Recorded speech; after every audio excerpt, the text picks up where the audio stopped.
Praise the lord. આજે આપણે કોરિન્થીયોનો પહેલો પત્ર તેનો 3 અધ્યાય અને તેની 7મી કલમમાંથી પ્રભુના વચનો જોવાના છે. વચન આ પ્રમાણે છે: એ માટે રોપનાર કંઈ નથી ને પાનાર પણ કંઈ નથી, પણ વૃદ્ધિ આપનાર ઈશ્વર તે જ સર્વસ્વ છે. આમીન. આ પ્રભુનું વચન છે. કોરિન્થીયોનો પહેલો પત્ર તેનો 3 અધ્યાય અને તેની 7મી કલમ. આજનો આપણો જે વિષય છે એ વિષય છે ઈશ્વરના સેવા કાર્યમાં ટીમવર્ક. એના વિશે જ આપણે પ્રભુના વચનો જોવા માંગીએ છીએ. જ્યારે આપણે કોરિન્થીયોનો પહેલો પત્ર 3 અધ્યાય વાંચીએ છીએ ત્યારે શરૂઆતમાં પ્રેરિત પાઉલ એ કોરિન્થની મંડળીમાં જે પ્રશ્નો છે એ પ્રશ્નોની છણાવટ કરે છે.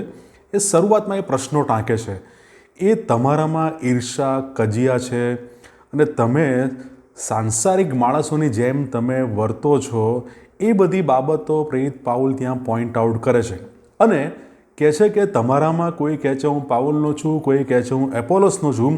એમ એ ઈર્ષા, એ એક પ્રકારનું કહેવાય કે કોમ્પિટિશન, એ બધી બાબતો પ્રેરિત પાઉલ ત્યાં એ જગ્યાએ જુએ છે. અને જ્યાં ઈર્ષા હોય છે ત્યાં કજિયા, કંકાસ, ઝઘડા ત્યાં શરૂ થઈ જાય છે. અને પ્રેરિત પાઉલ એ સમયે જે પ્રશ્ન છે એને સોલ્યુશન આ 3 અધ્યાયમાં એ પૂરું પાડે છે. ઈશ્વરના સેવા કાર્યમાં સૌથી અગત્યની બાબત છે એ નમ્ર ભાવે ટીમવર્ક. આપણે આપણી સાથે કામ કરનાર સેવકને અથવા એ વ્યક્તિને આપણા કોમ્પિટિટર તરીકે જોવાનો નથી, પણ ઈશ્વરના સહકાર્યકર તરીકે જોવાની દ્રષ્ટિ આપણે રાખવી પડે કે જો આપણે સેવામાં છીએ તો. અને આપણે જે કંઈ પણ સેવાનું કાર્ય કરીએ એ બધાનો હેતુ એક જ હોવો જોઈએ: ઈશ્વરને મહિમા. એના સિવાયની બીજી બધી બાબતો જો આપણી સેવામાં હોય છે તો આપણે ઈશ્વરની સેવા કરતા નથી. આપણે ફક્ત પોતાનું જ માન સન્માન આપણે શોધીએ છીએ. અને પ્રેરિત પાઉલ 2 પ્રકારની સેવાઓનો ઉલ્લેખ કરે છે અને દાખલો પણ આપે છે. એ વ્યવસાય જે પસંદ કરે છે દાખલામાં એ એગ્રીકલ્ચર, ખેતી, અને એ સાથે એ 2 પ્રકારની સેવાનો ઉલ્લેખ કરે છે. પહેલો ઉલ્લેખ જે કરે છે અને એમાં એ જે વાત એ કહે છે 7મી કલમ અને 8મી કલમ કે કોઈકણે પાણી પાયું અને કોઈકણે એ રોપ્યું, એ બાબતો એ ખેતી સંલગ્ન છે. પણ આ બાબતો સાથે પ્રેરિત પાઉલ 2 પ્રકારની સેવાનો ઉલ્લેખ કરે છે. સુવાર્તા પ્રચાર દ્વારા સુવાર્તાનું બીજ રોપવું, આ પહેલી સેવા.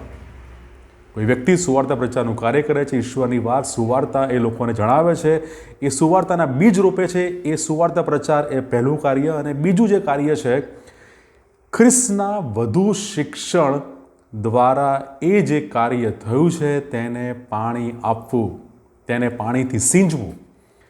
તો બીજું જે કાર્ય છે એ ખ્રિસ્તનું શિક્ષણ પૂરું પાડવું, એ પ્રેરિત પાઉલ અહીંયા જણાવવા માગે છે.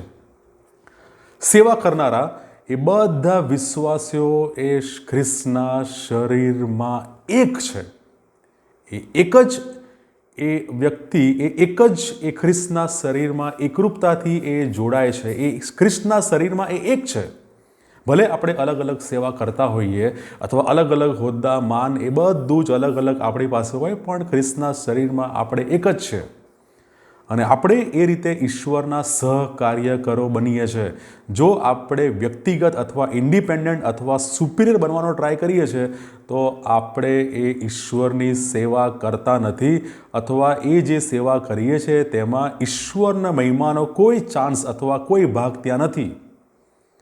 જો આપણે આ ભાવથી સેવા કરીએ છીએ, એટલે કે જે સેવામાં આપણે ઈશ્વરને પ્રાધાન્ય આપીએ છીએ, આપણા સાથી જે સેવક છે એને સમાન દ્રષ્ટિથી જોઈએ છે, આપણે એને ઈશ્વરમાં સહકાર્યકર માનીએ છીએ, જો આપણે આ ભાવથી સેવા કરીએ છીએ તો આપણી સેવામાં નમ્રતાનો ગુણ એ દ્રશ્યમાન થાય છે. આપણી સેવામાં નમ્રતા એ હાજર હોય છે.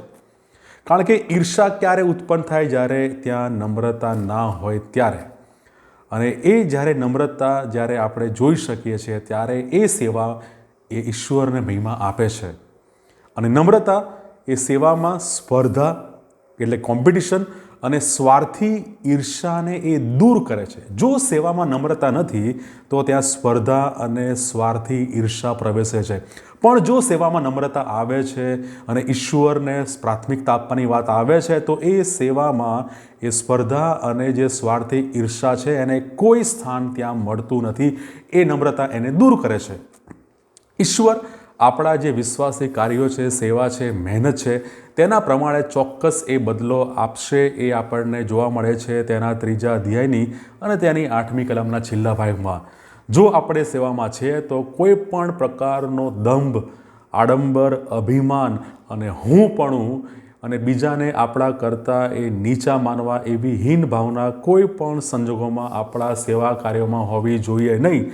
કારણ કે 1 કોરિન્થી 3 અધ્યાય 7-8 આપણને સ્પષ્ટ કહે છે, એ માટે રોપનાર કંઈ નથી, પાનાર પણ કંઈ નથી, પણ વૃદ્ધિ આપનાર ઈશ્વર તે જ સર્વસ્વ છે. અને પ્રેરિત પાઉલ તો કહે છે એપોલોસ કોણ ને પાઉલ કોણ? તો આપણે પણ એ પ્રમાણે એ અભિમાન વગરની સેવા, નમ્રતા સાથેની સેવા, એમાં આપણે જોડાઈએ અને એ સેવામાં બધો જ મહિમા, માન, પ્રશંસા એ બધી બાબતો ઈશ્વરને મળવા જોઈએ, નહીં કે કોઈ વ્યક્તિને અથવા આપણને. પ્રભુ આ વચનો શીખવા, સમજવા આપણા દરેકની સહાય અને મદદ કરે. God bless you.